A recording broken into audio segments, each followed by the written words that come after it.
Starting and running a business is hard, but you don't have to do it alone.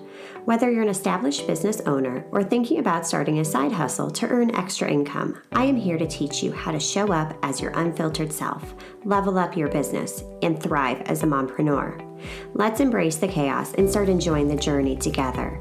I'm Amy Traw, and you're listening to the Motivated Mompreneur Podcast. Welcome back into the Motivated Mompreneur Podcast. Today I am talking with Chrystie. She is a podcaster, educator, mom, and just all around amazing, phenomenal woman.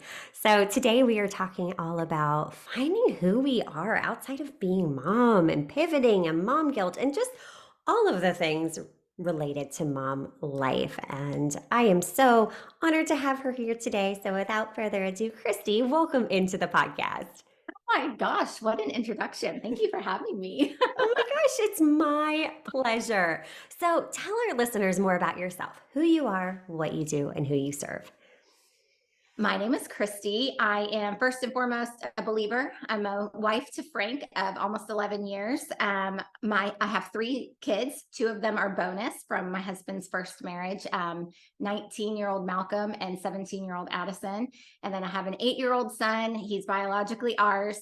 And I have been an educator for 18 years.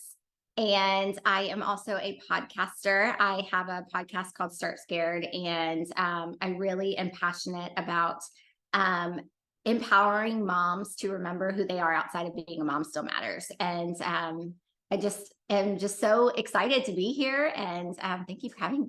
Oh my gosh, it is my pleasure. And I'll tell you what, you guys, you need to go and add Start Scared to your listen list of podcasts because it's just so real. And some of the guests that you have on, holy moly, these are like the big girls in the industry. And it is just so packed full of value. So be sure to check that out, add it in to your listen list, and follow Chrystie on social media. So let's dive in because this is something I think as moms, at one point or another, we all deal with is finding who the heck we are outside of being mom, because being mom is, at the top of our list many times, and we lose track of really ourselves.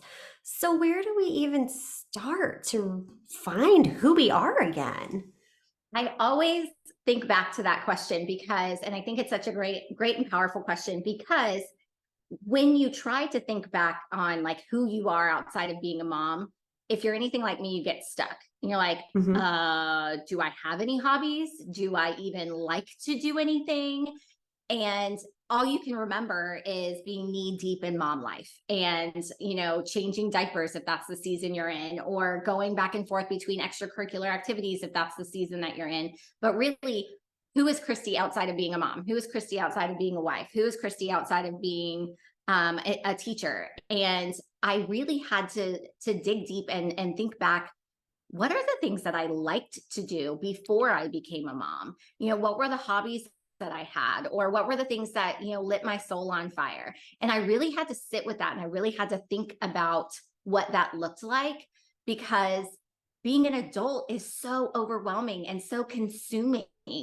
And I recently actually did a couple of adult gymnastics classes.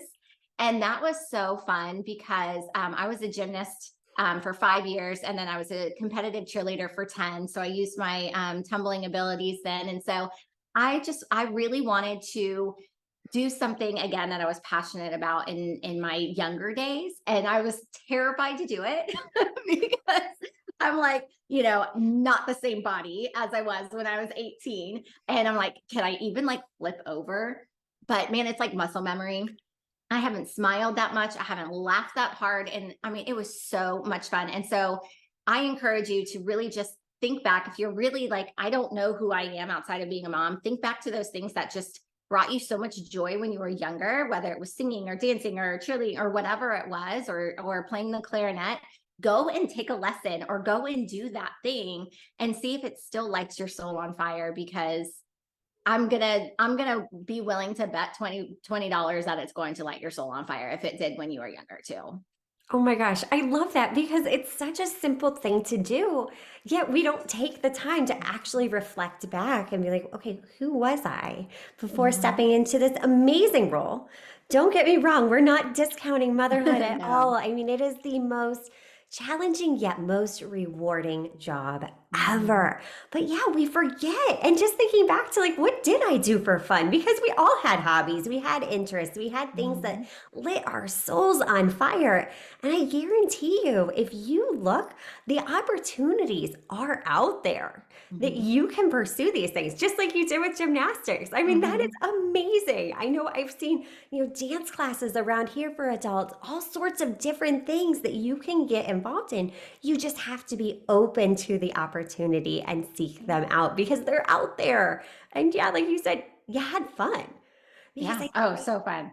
yes, and I think one of the things we forget to do is I remember somebody asking me once, they're like, "Well, what do you do for fun?" And I'm like, I work." Yeah. I Yeah. mean, I like, I don't sometimes we, like, know. snuggle with the kids, but is that really, like, having fun? I mean, like, I like doing it, but I don't know if it's fun, but yeah, just really sprinkling fun back Yeah. into our lives.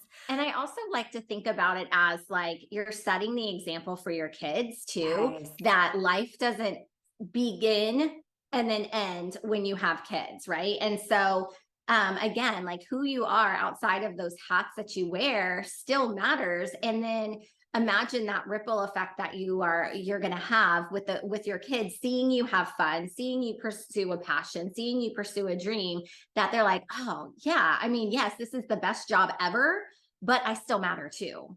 Yeah, because we can have both. And I think when we change Right. that or to an and, it really opens up so many possibilities. And you're absolutely right. You're setting the example for your Mhm. kids that have fun and live this one beautiful life because we get so stuck in the when then thinking as women.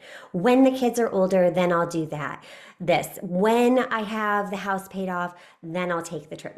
All of these Mm. things that keep us playing small, but it's like, let's embrace this beautiful, messy, fun journey because honestly, we Mhm. don't know how much time we have left on Yes. this earth. That's so true. And I'm really glad that you said that. Like my parents have always been, like they had goals, they set them, they reached them. And one of their things was a financial goal. They wanted to be debt free. And then, they retire and travel. And my dad retired in 2019 and we lost him to pancreatic cancer in November 2022. And so I'm like, you don't know when, like you said, we have TBD amount of days here. And so I love that you said the when then thinking. And we need to really stop having those conversations with ourselves because you're worth it now. The time is now because you don't know when you're going to not have that time anymore, right? Yes, you're worth it now. Mhm. Absolutely 100%. You are worth it. And when you're taking the time to pour into yourself, you're just giving so much more joy to your day, to your children. Yes. You can pour into them. Because nobody likes a grumpy mom. I No. feel like as moms, we really do set the tone for our families Absolutely. because when we're grumpy, everybody tends to get grumpy. So So if true. we can fuel ourselves first and really, I know it's an analogy that everybody always uses, but it's the cup example. You can't Mhm. pour from an empty cup. And so often we just go through life, checking the boxes, doing things we think we should be doing, and you're just not really living and enjoying it. It's like I want to enjoy the time with my kids now because there's no guarantee. I mean, anything Mhm. could happen, and time is literally the one thing you cannot buy back. I can't buy Mhm. back this phase of my kids' lives. That's right. Yeah. So, how do you go about navigating mom guilt? So, it's like, okay, yes, I know I need to do these things, but when I sign up for the class, I feel really guilty about it. Mhm. How do you navigate those feelings? I have a mentor who said that um, she put it so beautifully. She said, "But why are you having mom guilt? Because is he taken care of? Is he with someone who he loves? Is he having fun? Is he experiencing something that he wouldn't necessarily get to experience with you?" And I'm like, yes, yes, yes, yes. Well, then why do you feel guilty? Because he's getting to have these experiences outside of just being with you. There's nothing wrong with that. And so, yes, of course, in the Instagram perfectly curated feed, we have those feelings of inadequacy and not enoughness. But when you take a step back and you're not leaving him to fend for himself while you go and do something fun. He's with his dad or he's with his grandparents or he's doing whatever, but he's happy, he's fed, he's safe, and he's having fun and he's having a different experience. I don't think that that is anything to feel guilty about. No, not at all. And that's just such a powerful reframe that you just Mhm. described because we tell ourselves these stories that, oh my gosh, they're not going to be okay. They're not going to survive this, that, and the other. Well, no, I think almost that time apart helps. I mean, for Mhm. me, I've always been a working mom, and I feel like being a working mom has let me be a better mom. But, for other women, being a stay at home mom makes them a better mom. Knowing what works Mhm. best for you, what fuels you, so that you can be the best version of you for your kids. So true. So true. Nice. Oh my gosh. So, so good. So let's talk a little bit about being okay with pivoting in life Mhm. because life throws some big old curveballs at us. And sometimes we've got to pivot. So, how have Mhm. you learned to be okay with pivoting? Well, we were talking before we hit record that like you looking back is when you can connect the dots and you can Yeah. see when those things that happen that may have been challenging or hard or scary or forced you outside your comfort zone or you started scared on something that you were terrified to do, you don't really recognize the big impact that it has until you look backwards. And so there are many times in my career, I've been teaching for 18 years, many times in my career when I've made a pivot and or things didn't happen the way that I had planned. But then looking backwards, I'm like, holy cow, that was exactly what needed to happen. And, long story short, I went from the classroom to an intervention specialist role after I had Bruce. And that was exactly what I needed to avoid burnout and to continue to love my job again. And then we decided to leave the district that we were in for 17 years and then go to a Christian private school. And that was terrifying in itself.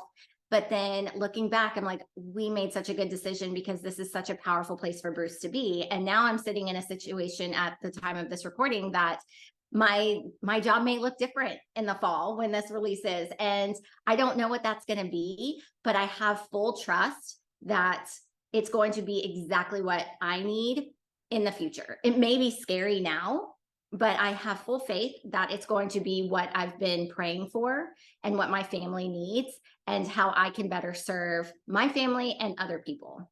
Oh, so beautifully stated because, yeah, looking back, it all makes sense. Mhm. And especially with burnout. I mean, like you said, burnout is a real thing in the Yeah. workplace, especially with teachers, healthcare workers, these service industries that are just constantly giving so much of themselves. But it's almost been a blessing. But I love how you described it too, because you said, it can be scary. Mhm. But just like your podcast, you start scared. You Mhm. trust, and that is hard to do. Just trusting in the divine plan, trusting in what you're leaning into. And when you can finally trust and just let things play out and just release all of the expectations and know that Mhm. no matter what's happening, no matter how scary it is. I think it was Marie Foriello. I always screw up I how think you it's say her name. for Leo. Poor Leo. Just everything is figure outable. Yeah. But really, you have to start scared because it's in Mhm. the doing that it gets less scary. I always love the analogy of like when you're a little kid and standing on the end of the diving board for the first time, you're like, oh my gosh, this is so scary. I'm going to jump in this pool, but am I going to remember to swim? What's going to happen? And you do it. And it's fun. And then you want to keep doing it. And it gets less and less scary each time. And then you start doing, twists and turns and fancy tricks and all that fun stuff, but you start to have fun with something that was scary. So I think really trusting in it is key. Yeah. I love that analogy. That's awesome. Yeah. I don't know. That's someone I heard it a long time ago, and I wish I knew the source. So if anybody knows the source, please reach out and let me know. Yeah, But it good one. makes so much sense because I think we can all relate to it in one way or another. Like, no, I still kind of remember standing on the end of the diving board. I'm like, I'm, Going I'm pitter picturing patter. it right now. Yeah. Yeah. Yeah. Oh my gosh. Chrystie, this is so, so good. What else would you say in just your journey as a mom, as an entrepreneur? What has been your biggest lesson learned that you would like to share with other women out there? There's What a so great many. question. I know. I am a very type A planner, Same. and I'm an Enneagram 6. And so I always want to be prepared and have step 1, step 3, step 10 figured out before I do anything. And my biggest piece of advice and the biggest thing that I've learned is that it's never going to work out the way that you planned, ever. And sometimes it's going to suck. Sometimes it's going to be amazing. Sometimes it's going to suck and then become amazing.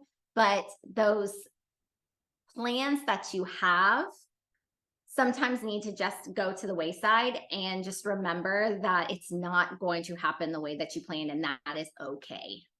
Yes. Oh my gosh, I love that. It's lessons like those I wish I had heard years ago.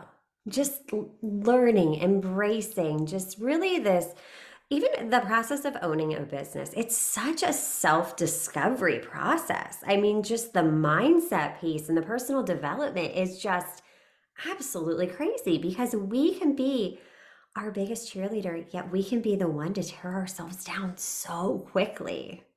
I Yes, mean, we're ma'am. all guilty of it. So, Mhm. just having people like you in our world to pour into us and encourage us to start scared is such a beautiful thing. So, thank you. Thank you for being a light for all of us. Aw, well, thank you so much for having me. This has been such a wonderful, wonderful opportunity and great time. I could talk to you forever. I know, exactly. Same. So, where can we get into your world and learn more? Well, I'm on Instagram at Chrystie Lockhart, ChrystieLockhart. And I host Start Scared. It's on all of the platforms. It's geared more towards moms, but a lot of women tell me that they listen, that they aren't moms. But it's really just real, raw conversations like girlfriends having a cocktail or a coffee on the back porch. And we just talk about all of the ways that we can start scared on putting ourselves first, because we've lost ourselves in the chaos of everyday mom life, and who we are outside of being a mom still matters. And that's something that I'm really passionate about, empowering other women that they matter too.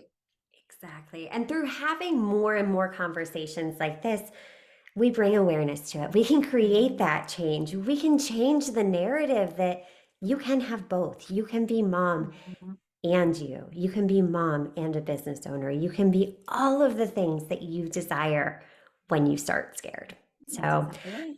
Chrystie, thank you so much for taking the time out of your schedule to pour into our listeners today. It was truly my pleasure to have you. Thank you, Amy. And until next time, mamas, stop dreaming and start taking messy action. You've got this. Are you loving what you're hearing? Do us a favor and hit that subscribe button so you don't miss an episode.